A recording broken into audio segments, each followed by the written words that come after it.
Hello Bashar, this is Amado from Germany. Hope you're doing great. The other day I wasn't feeling very well.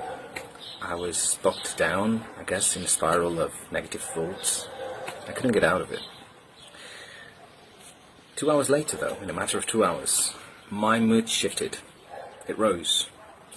I went to a preferred state of being. My frequency rose, I guess. I wasn't in control of it. I experienced it. I noticed it. In fact, I remembered your teachings. Oh, I've just shifted now. I went to a more excited, inspired state of being. I just wasn't in control of it. I don't know how I did it. Now, my question to you, first of all, is what happened exactly? How would you describe what happened? And secondly, how can I be at the driving seat? How can I actually control my vibrations and be able to raise my vibrations myself and not just be a puppet and just be driven by some external forces or my subconscious or what have you? I want to be in control of my frequency shifts, if that's possible.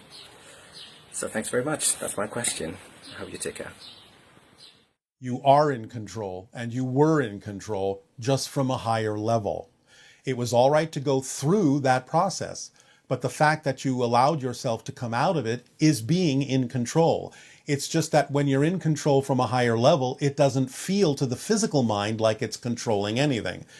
Don't fall under that illusion. You are in control. It's just that the physical mind doesn't always have to be the one to be in control. And when control is allowed from a higher level, it doesn't feel like you're in control, but you still get the automatic result of going to a place that is more in alignment with who you truly are. So let go of the idea that the physical mind always has to feel like it's in control in order for you to know you are in control, and allow it to happen automatically. But in the meantime, when you feel out of control, explore that for yourself and find the reasons why you feel it's so important that the physical mind always has to know whether or not it's in control, because that's the issue of that moment for you.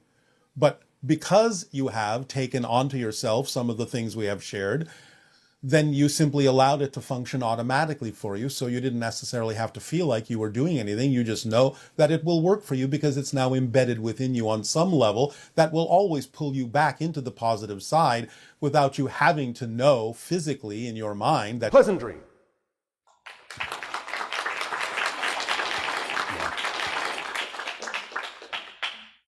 Good day, Bashar. And to you, good day. My passion is being at the, I guess you would say, the pinnacle of human consciousness. What does that mean to you, though, in terms of how you express it? To me, that means being the most evolved version of myself that I could possibly, following the highest excitement that All right, so you're acting on your highest excitement, which is what? In terms of a physical outward expression. Well, it's everything. Actually, I have plenty of passions. I've been creating music. There you go. Thank you. Brazilian jiu-jitsu, martial arts. I create books and everything. Right. So I express myself creatively. What I've been fascinated with is the dynamics of consciousness and the afterlife and the soul. And I'd like to know. I know that you call it the afterlife, but I would just like to point out that there actually is no such thing as an afterlife. It's just different life. Because you're still alive, so it's still life. Well, I guess it should be noted, the reason I'm even more fascinated with consciousness, I always have been my whole life, but I suffered a tragedy within the past year. The closest person on earth to me crossed over? Yes. All right. In my arms, in my presence. All right. You share something in common with the channel. Very interesting. His best friend of nearly 4 decades crossed over 10 of your months ago.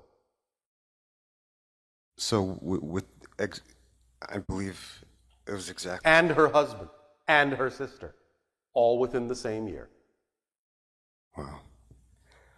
I believe my experience was also 10 months ago. There you go. And so, recently, the channel has had a communication from that friend where he saw that friend climbing a white staircase. Followed her up the staircase, but at the top of the staircase she turned and said, "You can't come no further. I am moving on to another plane. Go back down." This is what the spirits would say. The friends would love, embrace you, support you, but remind you that there is purpose to being where you have chosen to be, but they are always with you and always connected and always communicating, whether you are aware of it or not. Thank you. Does that help you?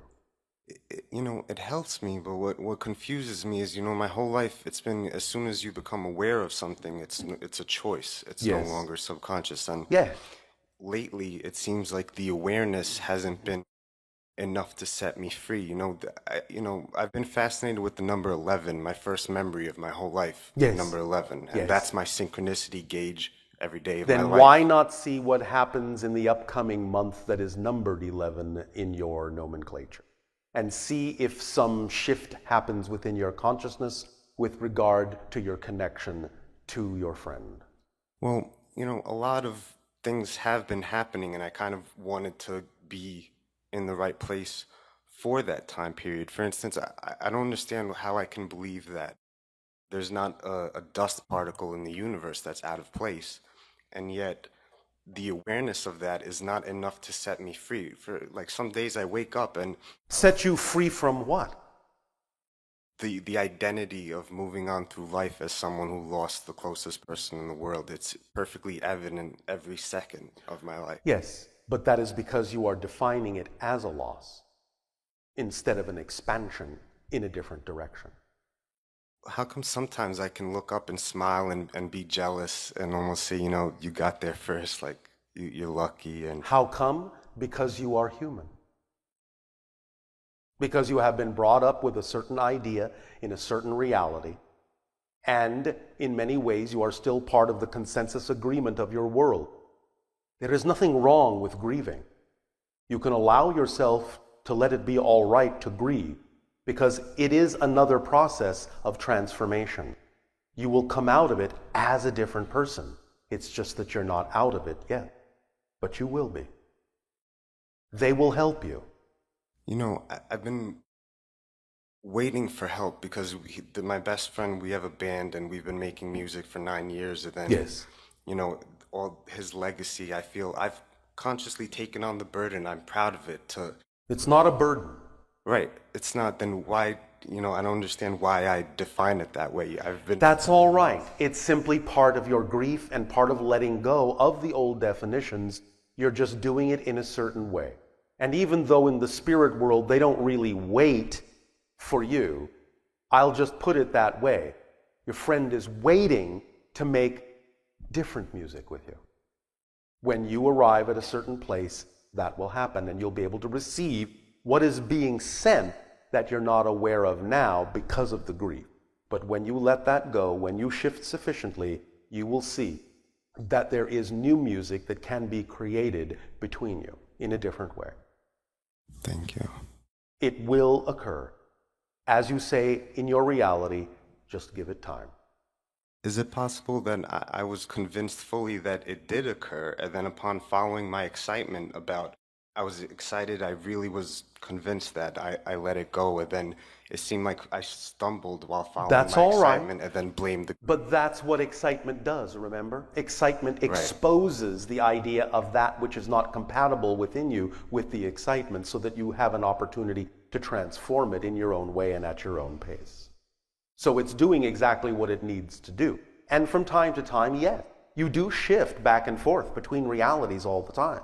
So sometimes you do shift into realities where you are absolutely perfectly at peace in the relationship as it is, and other times you choose to shift into realities where you're not. But that's all right, because that's what you're learning, is that you're shifting, and you're becoming more consciously aware of the fact that you're doing that through this process.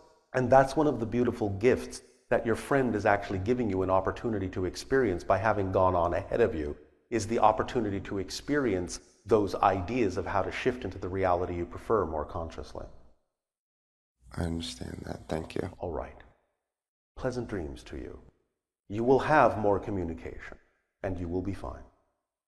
Is there any way to lighten up, I'll choose the words increase the probability, because I've been following my excitement. For instance, shamanic rituals since then have been the source of probably my highest excitement. And then I had one a couple days ago, and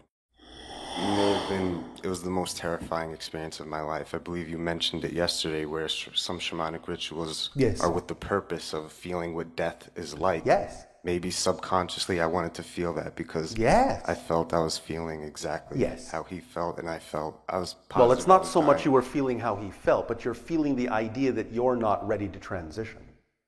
Right, and I thought I was, because I was running towards it, and then when I got there, I was more... Have you heard us do the simple test to tell whether you're ready to go or not? Have you ever heard us give that test? I'm not sure, it's slipping my mind right now. Would you like to lie down on the floor for a moment? Sure. Go ahead. Lie down on the floor. Close your eyes. Are you there? Are you on the floor? Yes, sir. Are your eyes closed? Yes. Take a deep breath. Say, I'm ready to leave. Say it. All right. 3, 2, 1. Can you open your eyes? Can you stand up? You're not ready to go. Because you see, it is that simple. If this really were your time, you would actually be able to just lie down, say, I'm ready to go, and you would go. If you can open your eyes and get up and keep living, you're not ready to go. It's that simple.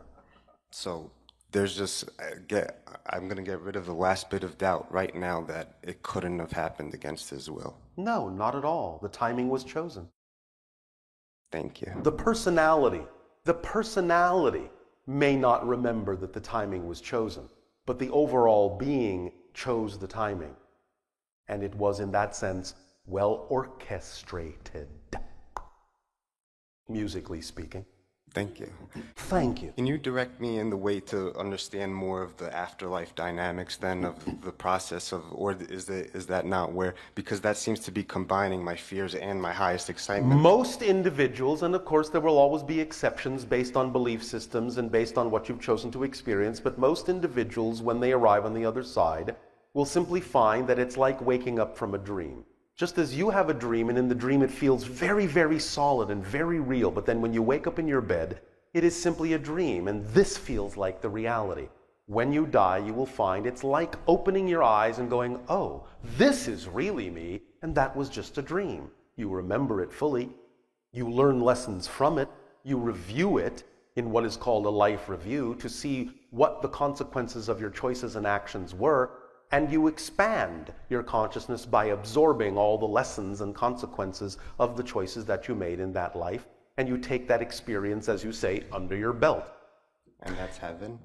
Well, it is simply the same for all in terms of what they believe they will experience. There is, in that sense, only one place, only one dimension. It's here, it's now, it's just a more refined frequency. Heaven is right here. Hell is right here, too, if you want it to be. The idea, nevertheless, is that you will mostly experience immediately what you believed you would experience, or if you believe nothing, then it will be a relatively neutral experience until such time as you go through your life review, and until such time as you are also greeted by those who have passed on, which is a very common part of the experience, because they will help you cross over, they will help you acclimate, they will help you remember who you actually are on that level. Because the other part of the dream encounter that the channel had with his friend that I haven't told you yet is that when she arrived at the top of the stairs and suggested that he needed to go back down the stairs and could not follow her, he didn't exactly recognize her in the way he knew her in life anymore. By going up to the top stairs, by rising to the new level, she actually became more than she was. Hello, Bashar. Hello, good day. Namaste. How are you? Namaste. Perfect. And you? Good, sir. Thank you so much. All right. What would you like to discuss? Yes. So today I truly believe that synchronicity does happen. Oh, synchronicity is everything. Everything is synchronicity. There are no accidents. It's all an orchestration. No matter how much or how little a particular event may be relevant for you, it's still happening through orchestration and synchronicity. Everything is. Yes, yes. Thank you. Yes. So thank you for your time. Of course. I have a few questions for you, please. Yes. In your stepping stone meditation, you mentioned that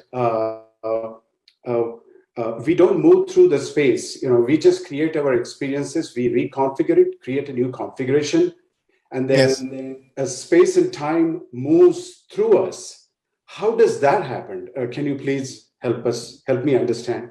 All right. Well, again, it's a euphemism. It's a way of saying it's not you moving, because movement, space, and time are illusions. Therefore, you're creating the idea of space and time within your consciousness. So you're not literally moving through something that's independent of you. You're making it seem that you're moving through something that's independent, but it's all happening within your consciousness. And that's what we meant when we said that it moves through you. I see. So in other words, is consciousness shifting? And yes. Yes. You shift the vibrational pattern, and the vibrational pattern shift makes it appear as if you are moving through something that's outside of you, when in fact it's all happening within your own consciousness. Thank you. Thank you. Yes. Thank you. Appreciate it. One more question, please. Yes. How we can develop the powers of third eye? How can we use it in our day-to-day life? The third eye that is in between, like remote viewing, clairvoyance. Yes. Well, again, follow the formula that we've shared with all of you, because it will leave nothing relevant out. It will always raise the vibration and allow you to become more aware of things you were not aware of before. You will start to expand your senses. They will start picking up on things that have to do with domains and dimensions and parallel realities, and will understand what the probabilities are of something manifesting, or exactly how to navigate yourself to alter those things in the way that you prefer. So it's a matter of simply expanding your vibration, raising your vibration, which expands your senses and allows you to become more aware of things that are going on in more rarefied dimensions of reality. Awesome. So, Bashar, third eye do exist, right? The one that your ability to perceive parallel probabilities does exist. That's what you're perceiving. Awesome.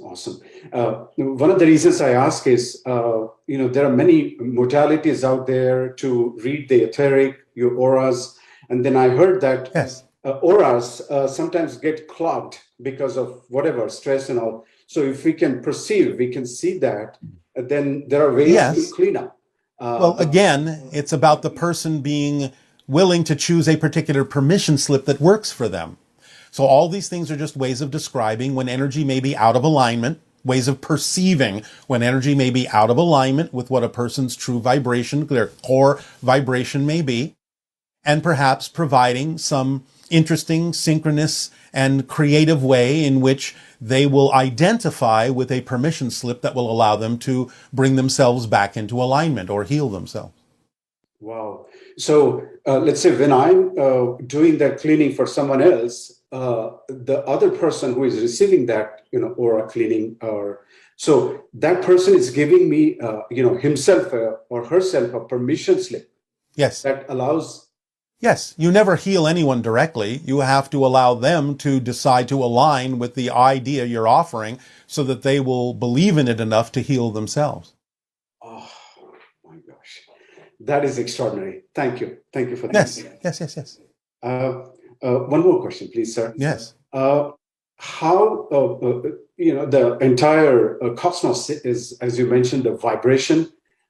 So I'm from India. The primordial, one of the mantras, the vibration that I learned since when I was a kid is mantra Om, the sound of Om, right? Om. Yes. And I also heard that, it entrains with the vibrations of this universe. Yes, generally speaking. How does that work, sir? Well, again, it's a collective permission slip. In other words, it's your interpretation from physical reality of the essential frequency of all that is. Therefore, it's what works for most people in helping them align their frequency with the frequency of existence, of creation itself. Wow. In other realities, it may be a different vibration. But nevertheless, in general, that's the one that collectively can work for most people, since it's part of the collective consciousness agreement that that vibrational frequency interpreted in that particular sound is what represents your connection to all that is. Wow. Bashar, that's awesome. So when I'm chanting Om during the meditation, or, Yes. when they do that, does it gets to the cellular level? Yes. It tumultuously, it responds? Yes. Yes. And in fact, you yourself, when I gave you that explanation, also came up spontaneously and automatically with another vibration that can also work for many people. Do you remember what you said? Sorry. That's all right. What you said when I gave you that first explanation was, wow. That can also work, because that was your natural reaction to that realization. So by saying, wow, that can also open up many realizations, many understandings, many aha moments, as you say, can allow you to connect in many different ways, just as readily as Om can. Om. Wow. Thank you. Thank you, Bashar. Om, wow. Om, wow. Om, wow. It is phenomenal that you're talking to me from 500 light years, because... Well, no, I'm not talking to you from 500 light years away. Physically speaking, I'm actually in my ship over the vortex of Sedona, Arizona, in your reality. Yes, physically, yes. But yes, it wouldn't matter, however, because connections are made regardless of the idea of space and time, since space and time are illusions. Space and time illusion. Yes, which are extraordinary. So that leads me to another question. I'm from India, and I always wonder, since I started listening to you and Darryl, are there any portals in India, and where are those? Oh, many, but we'll leave it to you to figure out where they are based on your attraction to certain areas that work for you. Okay. Okay, thank you. So usually folks in India, they are attracted more towards the temples, historical temples, yes, like thousands and thousands of years. And why do you think they were built in those areas? Why? Come on, you just said it. Because of the portals. Oh, wow. I didn't know that. So I